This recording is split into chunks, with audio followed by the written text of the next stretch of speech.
Vamos a tratar hoy día es sobre cardiopatías coronarias. El extremo es de una persona joven, sin placas, que hace ejercicio, que come sano, que es maravilloso. Y el otro extremo es una persona que se ha dejado llevar por la civilización. Full comida chatarra, cigarrillos, ejercicio, full gaseosas, ¿no es cierto? Se llenó de tantas placas arterioscleróticas y vive en Lima, que ha tenido tanto estrés y sus coronarias se han llenado de grasa y ha hecho una cardiopatía coronaria. Es un continuo. La gente no necesariamente nace enferma, puede tener ciertas predisposiciones, pero yo les voy a dictar dos clases. Espero, chicos, que me ayuden a que esta clase sea lo más dinámica posible. Vamos a empezar por la parte de la cardiopatía coronaria crónica. El elemento central de una cardiopatía coronaria es la aterosclerosis. Es decir, cuando se estrecha el lumen de las arterias coronarias va a haber disminución del aporte de oxígeno al miocardio. Y cuando un miocardio está con pobre aporte de oxígeno tendrá isquemia. Y la isquemia va a originar ¿qué cosa? Dolor. Vamos a revisar la angina estable, que es aquel dolor precordial opresivo, que generalmente una angina estable te dura entre 2 o 10 minutos. Luego del esfuerzo se ha presentado, te sientas, descansas, te pones un vasodilatador y calma. Angina estable. Pero cuando ya cambian el patrón, por ejemplo, esta angina ya no se presentó en actividad sino en reposo, ya no te dura 10 minutos, te dura 15, 20 minutos. Puede ser una angina inestable. Cuando todavía hay isquemia, pero no hay elevación de enzimas cardíacas ni alteraciones del ST en el electrocardiograma. Pero ya va a progresar el infarto de miocardio, ST no elevado, que es un infarto, ¿no es cierto?, que va del endocardio y todavía no se hace transmurar. Y el evento más severo es cuando ya tenemos un infarto de miocardio ST elevado, ¿no es cierto? Y con el consiguiente daño cardíaco, la isquemia pasa a necrosis y luego esto va a originar, ¿no es cierto?, según la severidad del infarto, una disfunción miocárdica. Jóvenes, nosotros estamos acá, en esta corte de una coronaria hay depósito, ¿no es cierto?, de colesterol, sobre todo del LDL colesterol. Luego, este depósito de lípidos, ¿no es cierto?, va a ir creciendo y va haciendo lo que se llama la placa arteriosclerótica. Y cuando ya esta es una placa, como vamos a ver más adelante, con un contenido lipoide, con un tejido fibroso y con componente inflamatorio, esta placa que al inicio era estable, pequeña, se hace grande y se torna vulnerable. Y cuando esta placa se rompe, da el evento coronario agudo. Angina inestable, infarto ST no elevado o infarto. El tema es la progresión, ¿no es cierto? Ven acá, esta es una placa estable, bastante fibrosa, pero hay una reducción del lumen. Pero acá hay una placa inestable donde hay una alta concentración de lípidos, la capa fibrosa es un poco más delgada y alta densidad de macrófagos. Esta persona tiene, cuando hace un esfuerzo, sube escalera o cambia del calor al frío, una angina estable.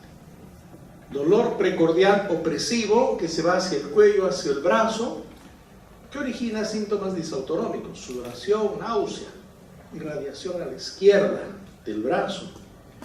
El paciente se sienta, reposa, toma su isorbide sublingual y cede el dolor.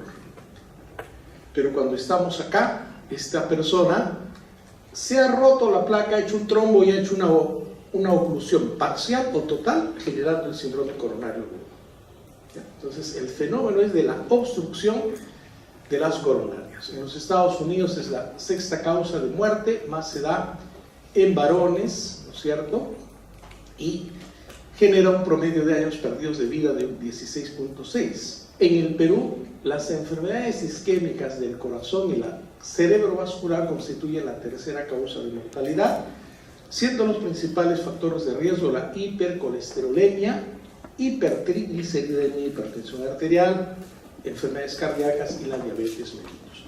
De ahí que, yo no sé si ustedes han captado que la sociedad entra en pánico con el colesterol. Me siento castrado, puedo tener colesterol elevado. Me siento estresado, puedo tener colesterol elevado. Tengo mareos, puedo tener colesterol elevado. Sí, pues, pero la sociedad cree que el colesterol explica. No, el colesterol es importante. ¿Por qué? Porque va a generar depósitos para que la placa primero sea estable y luego inestable, y explique a través de la aterosclerosis los problemas cardiovasculares. Esta es la tercera causa de muerte, enfermedad coronaria en el Perú, y probablemente vaya a seguir subiendo conforme siga el estrés, el tráfico y todos los avatares de la vida moderna. La etiología de la enfermedad arterial coronaria es obstructiva fundamentalmente. ¿Por qué? Acumulación luminal de placas de ateroma. Pueden haber también menos frecuente por malformaciones congénitas de las coronarias, por un puente miocárdico, vasculitis, antecedentes de radioterapia. Vamos a ver esto y vemos acá cómo la placa tiene un tejido fibroso y tiene un contenido lipídico. El gran problema, jóvenes, es que si esta persona hipertensa, diabética, obesa, fumadora, estresada, sigue ingiriendo grasas, ¿qué va a pasar con este contenido lipídico? Va creciendo. ¿Y qué pasa? Se genera inflamación, macrófagos, y esto va creciendo hasta que llega un momento que se rompe, el contenido lipídico genera un trombo, se ocluye y da el angina inestable o infarto. ¿De acuerdo? También la enfermedad arterial coronaria puede ser no obstructiva. La estenosis aórtica puede dar un cuadro, ¿no es cierto?, de angina de pecho, la miocardiopatía hipertrófica, la hipertrofia ventricular izquierda, la hipertensión maligna, las miocardiopatías dilatadas, la disección aórtica espontánea, la angina variante, el síndrome X y el consumo de cocaína. Si usted está en una emergencia y ve a un paciente joven que viene por un cuadro coronario, pregúntenle, miren a los ojos si es usuario de cocaína. ¿De acuerdo? La fisiopatología, la obstrucción luminal de las arterias coronarias genera la perfusión coronaria inadecuada. Cuando hay un desbalance entre el aporte y la demanda de oxígeno al miocardio, se produce la angina de pecho, ¿no es cierto? Y vemos que en la placa ateromatosa está el sustento fisiopatológico. Esta placa, en la angina estable, es una placa fija, estable, no fisurada, que origina una obstrucción crónica. De ahí que el paciente coronario hace un gran esfuerzo, tiene una gran tensión y comienza a tener dolor precordial. Pero ojo, la segunda clase va a hablar ya del síndrome coronario agudo, donde ya no hay una placa fija, sino una placa inestable, fisurada, que va a producir obstrucción aguda del flujo coronario por la producción de un trombo.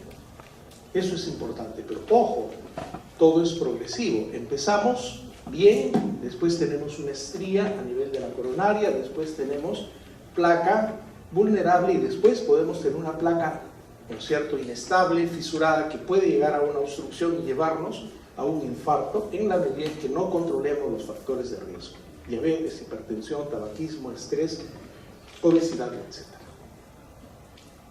Arteria sana, donde la sangre fluye libremente. Hay una angina de pecho cuando la perfusión es menor que la demanda, pero ya tiene su obstrucción parcial por una placa. Generalmente, cuando la angina es estable, placa, ¿no es cierto?, también estable. Pero cuando esta placa se rompe y el contenido lípido genera una trombosis, se va a producir el síndrome coronario agudo, como el infarto agudo de miocardio. Es importante esto, jóvenes, porque al final, ¿qué nos va a interesar como prevención? Evitar que se forme una placa aterosclerótica. Y como prevención secundaria, evitar que la placa estable se vuelva una placa fisurada o inestable, ¿no es cierto? Entonces, de eso se trata. Y ven acá, jóvenes, como estas arterias, ¿no es cierto? Esta es una arteria coronaria con un contenido ya de placa ateromatosa, su contenido fibroso, su contenido lípido, pero acá ya que ven, acá hay un contenido lípido más grande que se ha fisurado y está originando una, ¿no es cierto?, una formación de un trombo, ¿de acuerdo? ¿La enfermedad arterial coronaria tiene factores de riesgo? ¿Le da a todo el mundo? No. Más de 45 años, hipertensión arterial, hiperglicemia, prediabetes, diabetes, dislipidemias, tabaquismo, antecedentes familiares de enfermedad coronaria, joven, alumno, alumna. Si usted tiene un antecedente familiar coronario, tenga mucho cuidado con su estilo de vida. La obesidad, el sedentarismo, los hábitos nutricionales no saludables, la comorbilidad de los pacientes con nefropatías crónicas, enfermedades de la colágeno o reumatológicas o vasculares sistémicas, ¿no es cierto? O también hay algunas enfermedades que son equivalentes de riesgo de coronariopatía, la diabetes, los antecedentes de accidente cerebrovascular, aneurisma aórtico, y cuando hay antecedente de preeclampsia, diabetes gestacional, también podría tener cierto mayor riesgo. Pero aquí, cada alumno de medicina tiene que reconocer que el paciente mayor de edad, diabético, hipertenso, dislipidémico, con tabaquismo, con obesidad, con sedentarismo, es un paciente con alta potencialidad de enfermedad coronaria. Hay muchas reglas, jóvenes, esto es solamente una referencia en la cual yo puedo calcular el riesgo global de enfermedad coronaria, ¿no es cierto?, en la cual la edad, los niveles de lípidos, ¿no es cierto?, en este caso las fracciones del colesterol, la de alta densidad HDL o el LDL, el HDL elevado, el colesterol de alta densidad, es más bien un factor protector. En el Perú el 25% de los peruanos sanos tiene HDL elevado, la mayoría los tenemos bajos, ¿no? Es importante también el nivel de HDL, el nivel de la presión arterial, la existencia o no de diabetes, el tabaquismo, etc., ¿no es cierto? Es importante porque si yo catalogo de riesgo intermedio o alto, tengo que hacer modificación de estilos de vida. Utilizaré, vamos a ver más adelante, aspirina o estatinas. ¿Para qué? Para evitar formación de coágulos y evitar la progresión de la placa aterosclerótica. Buscaré de manera muy precoz, como ahora se puede hacer a través de una angiotomografía, si hay puntuaciones de calcio en arterias coronarias, que es una forma muy digamos, sofisticada de evaluar riesgo, y también el índice brazo-tobillo. Si hay disminución de la circulación periférica, usted como paciente diabético, hipertenso, dislipidémico, también tiene mayor riesgo de enfermedad coronaria. Jóvenes, esto es muy importante, esto deberíamos grabarlo en el cerebro, en el corazón, y ser los adalits de la salud. Ideal es tener una salud cardiovascular con un colesterol menos de 200, una presión arterial igual o menor a 120/80, una glicemia en ayunas menos de 100, un índice de masa corporal menos de 25, no fumar, tener una actividad física con más de 150 minutos semanales y una dieta equivalente a una dieta mediterránea, carnes blancas, verduras, pocos carbohidratos, ¿no? Entonces creo que esto es bueno reconocerlo para poder orientar a nuestros familiares, ¿de acuerdo? Pero esto es un tema de medicación o de estilo de vida. ¿Qué dicen ustedes? De estilos de vida. Y eso tenemos que insistir en evaluar. Es cierto, los niveles de colesterol son muy importantes en la frecuencia de la presentación de la enfermedad arterial coronaria. Cuanto más es el nivel de colesterol, la incidencia de, ¿no es cierto?, riesgo coronario es mayor, y ahí la importancia de cuidarnos, pero no para explicar, chicos, mareos, para explicar síntomas vagos, no, para explicar riesgo coronario. De eso se trata la evaluación del colesterol, porque es muy importante que este LDL colesterol es el que muchas veces digamos, oxidarse nos genera la disfunción endotelial, la aplicación o la presentación de la placa grasa con un componente inflamatorio que cuando se rompe esta placa puede originar, ¿no es cierto?, la producción de un trombo y la producción ya no solamente de un cuadro de angina inestable, sino de un infarto miocardio. Es importante reconocer la angina típica. Es un dolor torácico subesternal de calidad y duración característica. Es un dolor opresivo, ¿no es cierto?, que se irradia al cuello, hacia el brazo izquierdo, dura entre 2 a 10 minutos aproximadamente, es provocado por el estrés o el ejercicio, cede con el reposo o la nitrogliceria. Es importante. Usted, joven alumno, está en capacidad de diferenciar un síndrome de Tietze, sí o no. He visto ayer en la consulta privada una señora que viene de los Estados Unidos y su médico, ¿no?, le ha dicho, no puede dormir, tiene una hijita chiquita, el esposo, ¿no?, digamos, es un gran empresario, y la señora anda súper estresada, porque una cosa es vivir en el Perú, otra cosa es vivir en Estados Unidos, ¿no?, con todo lo que significa el aspecto cultural. Y la señora no puede dormir, está estresada y de repente tiene dolor acá. Le duele.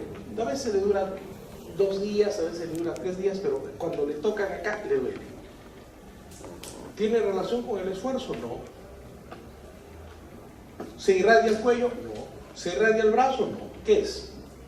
Un síndrome de Tietze, una costocondritis.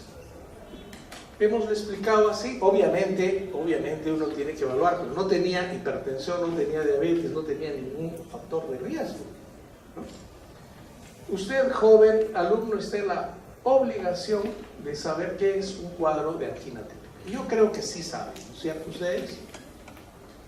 Se asocia estos cuadros a disnea, náuseas, vómito, diafuresis, mareos.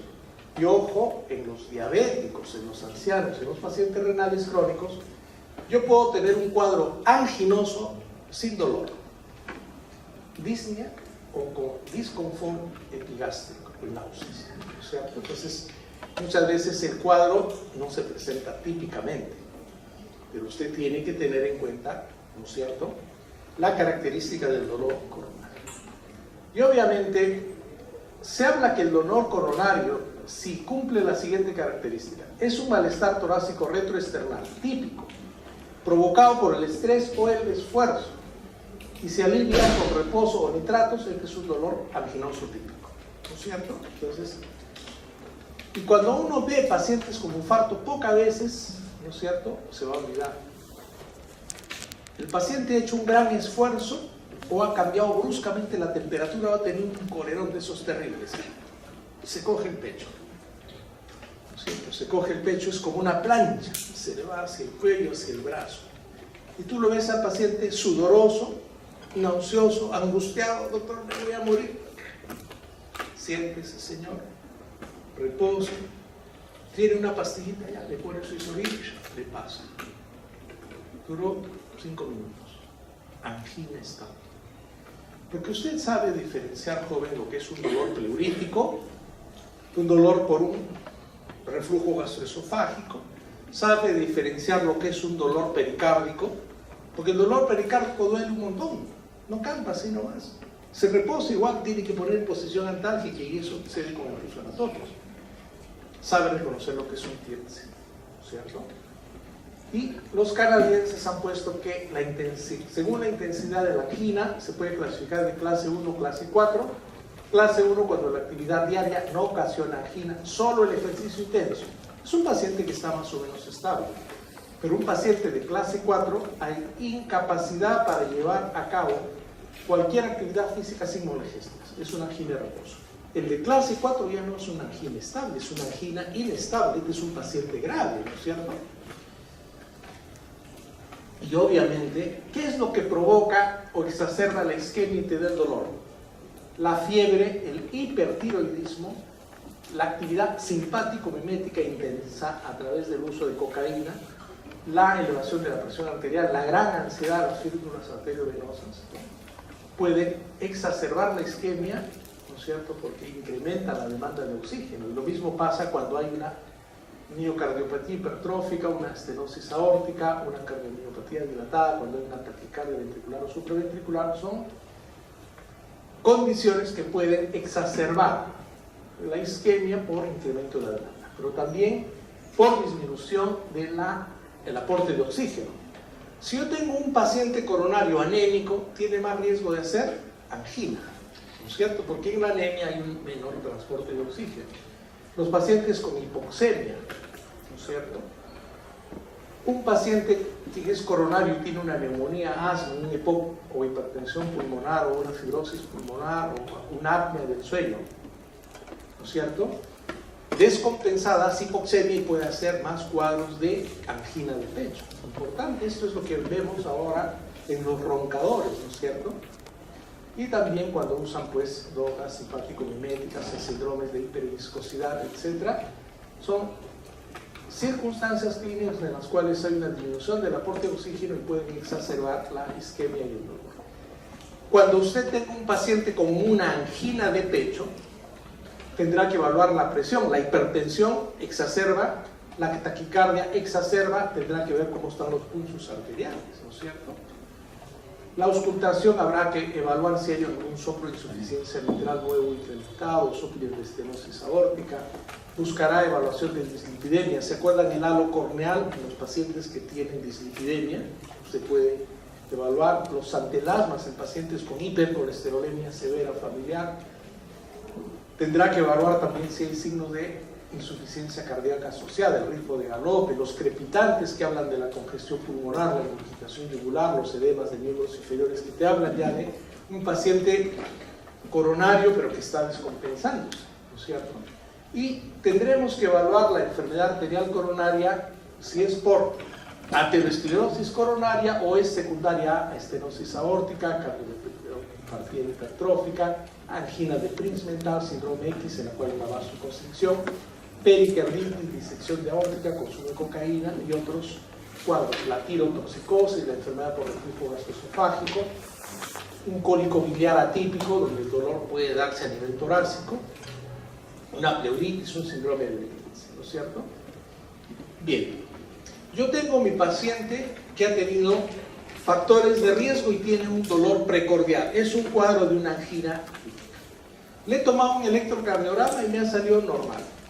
Le he tomado enzimas cardíacas normal. Pregunta de examen. Si yo tengo un paciente con factores de riesgo y dolor coronario típico, un electrocardiograma normal y unas enzimas cardíacas, ¿descartan que sea coronario el paciente o no?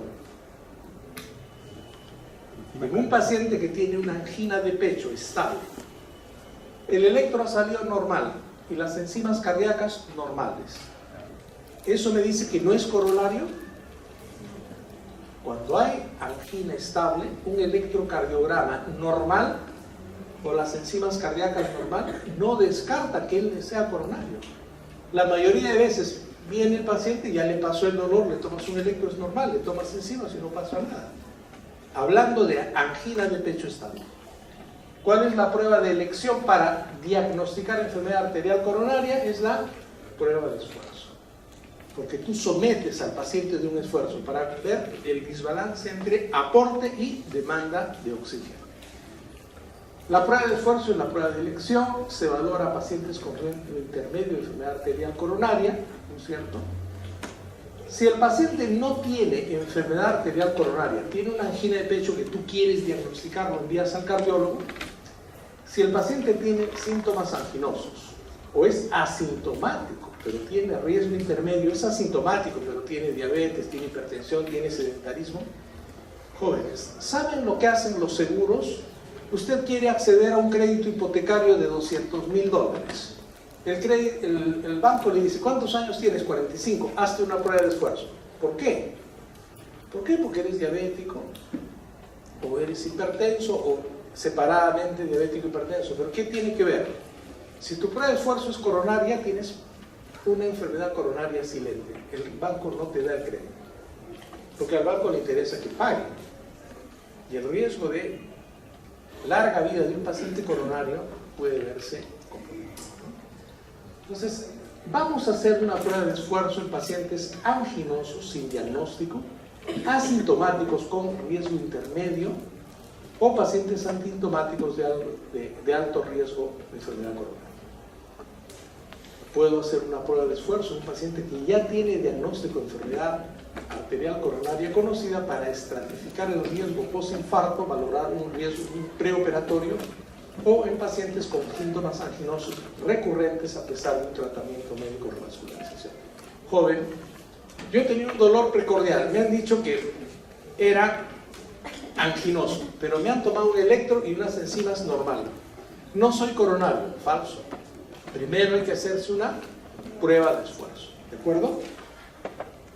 La prueba de esfuerzo, el protocolo Bruce hasta ahora se sigue utilizando. Cada 3 minutos se incrementa la velocidad y la pendiente, se evalúa la presión arterial, frecuencia cardíaca y el electrocardiograma, y tiene una especificidad del 70% y una sensibilidad del 80%. Se habla de un estudio positivo cuando hay una depresión del ST mayor o igual a 1 milímetro, cuando hay respuesta hipotensora al ejercicio o la presentación de arritmias ventriculares. Esto usted, el paciente que tiene una angina, él quiere saber si es coronario o no. Me ha salido mi electrocardiograma, no ha alterado, no he elevado las enzimas cardíacas, pero tienes que hacerte una prueba de esfuerzo para definir si eres o no coronario, ¿no es cierto? Etapas en el protocolo de Bruce: velocidad de la caminadora, la pendiente, el tiempo y el consumo de oxígeno.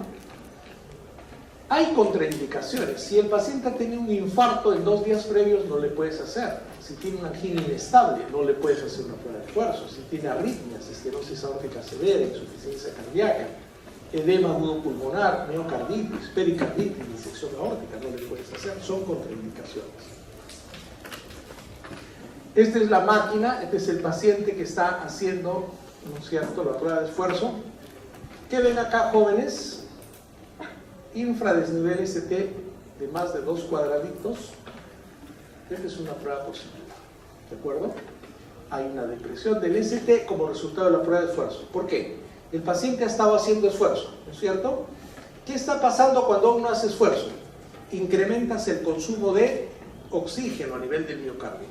Y si tienes una coronaria obstruida, manda poco, se produce desequilibrio entre oferta y demanda. ¿Y qué es esto? Signo de isquemia, ¿de acuerdo? Entonces hay que pedir una prueba de esfuerzo. Esto lo voy a pasar. También se puede hacer un ecocardiograma de estrés. Como ustedes saben, jóvenes, yo soy médico internista y también hago geriatría. Hay pacientes que tienen una artrosis de rodilla y no pueden ir a la prueba de esfuerzo. ¿Qué hacemos? O voy a dramatizar, hay alguien que tiene una amputación de pie y no puede pues entrar a la prueba de esfuerzo. Para aquellos que no pueden hacer la prueba de esfuerzo, se puede hacer la ecocardiografía de estrés con dobutamina. La dobutamina es un inotrópico que te genera una aceleración y incremento del inotropismo cardiovascular, y a través de la ecografía detectas áreas de alteración de la motilidad de la pared, áreas de hipoquinesia. Tiene sensibilidad de 75 y especificidad de 85-90%. Generalmente en adultos mayores que ya no pueden hacer la prueba de esfuerzo, les hacemos una ecografía de estrés con dobutamina. Es una prueba bastante adecuada. O también la gammagrafía de perfusión miocárdica con talio o tecnecio, que puede diagnosticar y localizar zonas de isquemia, determina la fracción de eyección, valora la viabilidad del miocardio. Hay gente que no puede hacer la prueba y dice: no, a mí no me pongan dobutamina. Mi querido alumno, nosotros no vamos a salir como cardiólogos, pero usted tiene que tener muy clarito.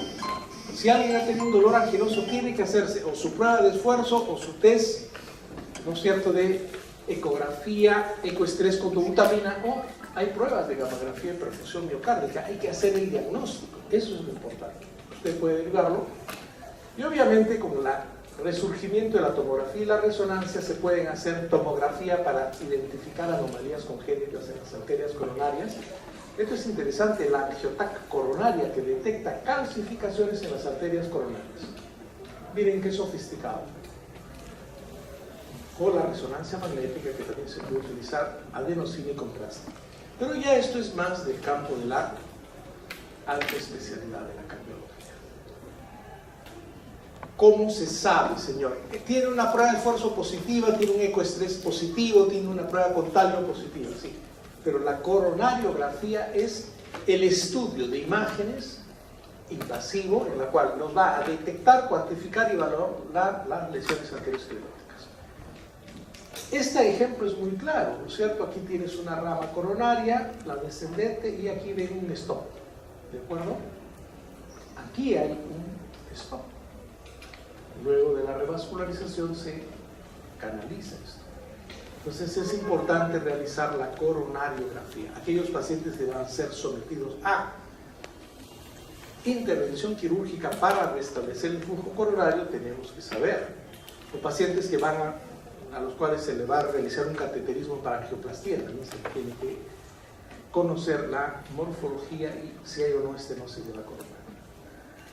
Este es el gabinete del arco en C, este es el catéter, se pone a nivel de la femoral y luego, ven acá ustedes, pueden ver, pueden visualizar la estenosis de esta rama coronaria y acá hay una representación didáctica y aquí la colocación de un esteno, ¿cierto? Entonces hay que ver. Ahora, alguien se va a dedicar a la cardiología y dos ramas, cardiología clínica y cardiología intervencionista. Esto lo hacen los cardiólogos intervencionistas.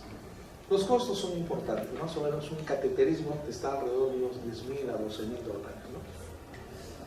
No hay que enfermarse de las coronarias por eso. Tratamiento, los objetivos. Debo disminuir la intensidad de los síntomas y evitar el infarto miocardio. ¿Por qué? Porque infarto miocardio es sinónimo de alta mortalidad y riesgo de muerte súbita. Hay que modificar los estilos de vida. Hay que utilizar fármacos para mejorar la perfusión coronaria y revascularización en los casos donde sea inminente la posibilidad de un infarto miocardio. Hay que incrementar el aporte de oxígeno, disminuir el consumo de oxígeno, controlar los factores precipitantes y limitar el desarrollo de la enfermedad aterosclerótica. Los nitratos, que son vasodilatadores coronarios, son los medicamentos más importantes para controlar los síntomas anginosos. Hay que darles durante el día, en la noche no, para evitar el fenómeno de intolerancia, ojo, pestaña y ceja. En la época moderna, la disfunción eréctil ya no es un problema, ¿no es cierto? Ustedes son médicos o futuros médicos. Tiene que preguntarle al señor, usted toma Viagra, usted toma Versal, bueno, el medicamento, ¿por qué? Porque todavía la gente mayor es un poquito, ¿no? Un poquito cauta, ¿no? El otro día viene un señor y me dice, doctor, que salga al auxiliar. Le digo, señorita, salga por favor. ¿Todavía puedo hacer uso de mis funciones de hombre? Le digo, señor, ¿qué me está diciendo? ¿Todavía puedo estar con una dama? Le digo, usted puede estar no con una, con dos, con tres. Bueno, para romper un poco el hielo, ¿no es cierto? Pero tenía un temor de decirle si puede tomar sildenafilo. ¿No es cierto? Taldalafilo, todos los hilos. Jóvenes, y ustedes van a ser médicos. ¿Qué le digo? Esas cosas no se hablan aquí en este consultorio. No. Si a este hombre yo no lo educo, él va a ir a la farmacia y le van a dar sildenafilo. Y como no va a hablar porque hay una sociedad media pecata, la nuestra, usted le va a dar un nitrito y el hombre va a morir. Están contraindicados a los pacientes que toman productos con 5-fosfodiesterasa. Señor, es un alto ejecutivo, viene con su angina, le voy a dar el Isorbide con la nitroglicerina. Usted toma Viagra, toma alguno de estos medicamentos para mejorar la disfunción eréctil. De eso se trata, el médico tiene que ser muy claro. La gente se ha muerto cuando los coronarios que tomaban nitratos utilizaban estos productos de las 5-fosfodiesterasa. Siguiendo ya el tema de la enfermedad arterial coronaria, se puede utilizar la nitroglicerina sublingual, la nitroglicerina en aerosol, el dinitrato de isosorbida en nuestros hospitales, que bueno, hay que admitirlo, son hospitales de la gran mayoría pobres. Siempre utilizamos el isorbide, que es el nitrato de isosorbida. También se usa el mononitrato de isosorbide, la nitroglicerina en parches transdérmicos. Los nitratos mejoran la perfusión coronaria. Los beta bloqueadores van a controlar los síntomas anginosos, pero no por mejorar la perfusión, sino por ahorrar el consumo, disminuir el consumo de oxígeno. Disminuyen la frecuencia cardíaca, el trabajo miocárdico y se utilizan bastante. Un coronario debe utilizar sus nitratos y sus beta bloqueadores. Hay contraindicación en espasmo bronquial, bloqueo auriculoventricular, bradicardia, ICC descompensada. Y hay que usar fundamentalmente bisoprolol y carvedilol, que son los que tenemos en nuestro medio, que son los beta bloqueadores selectivos. ¿Ya? Un coronario debe utilizar sus nitratos y sus beta bloqueadores selectivos. Nitratos para mejorar la perfusión y beta bloqueadores para ahorrar o disminuir el consumo de oxígeno. Además deben usar antiagregantes plaquetarios. Todo coronario debe utilizar acetilsalicílico, aspirina, ecotrin, etc. entre 75 a 162 miligramos. Hay más o menos un consenso como prevención de usar 81 a 100 miligramos por día. En nuestro medio eso es un poco más, ¿no? La carbioaspirina, el ecotrin, la aspirina 100 miligramos, para evitar la formación de los coágulos. Y también estoy hablando de angina estable. Puedes utilizar clopidogrel, acetilsalicílico o clopidogrel, 75 miligramos. Cuando sea angina inestable, voy a tener que utilizar los dos, pero estoy hablando de angina estable. Un antiagregante plaquetario, un nitrato, un beta bloqueador y una antiagregante plaquetario. También puedo utilizar calcioantagonistas que evitan el vasoespasmo coronario, como verapamil o diltiazem. Si el paciente tiene además hipertensión o taquicardia, puedo utilizar verapamil o diltiazem.